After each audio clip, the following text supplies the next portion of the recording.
Bwana, mambo ni mengi alafu muda ni mchache. Tumeweza kuona bibi Esma alivyomkandia bibi Zuchu na kumpa ushauri wa kutosha juu ya mahusiano yake yeye pamoja na Diamond Platnumz.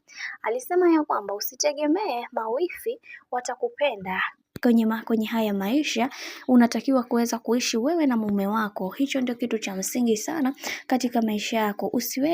Usitengeneze nguvu kubwa ukweni ukiamini kwamba kila kitu utakipata ukweni. Sisi watu bwana tunabadilika sana. Unaweza ukashangaa leo hii ukawekeza upendo wako, baadaye ukakutana na kitu kikubwa ambacho hata wewe mwenyewe hukukitegemea na ukasema jamani, mimi niliwekeza upendo wangu kwa familia hii lakini bado nilionekana si lolote si chochote. Kwa nini wananifanyia haya? Sasa Esma ameweza kumuaminisha ya kwamba Zuchu anatakiwa kuweza kuishi maisha yake na sio kuanza kuhangaika kwenye kila kitu ambacho amekuwa kikifanya, lengo tu kuweza kuwanufaisha watu wengine. Na tumeweza kuona baadhi ya watu wengi waliweza kufunguka vingi ya kusema ya kwamba kuna mambo mengi ambayo yapo katika maisha, na wengi wao walitamani sana kuweza kujua kila kitu ambacho kinachoendelea katika maisha ya bwana mkubwa Diamond Platnumz. Na leo hii tumeweza kuona namna ambavyo Esma ameweza kueleza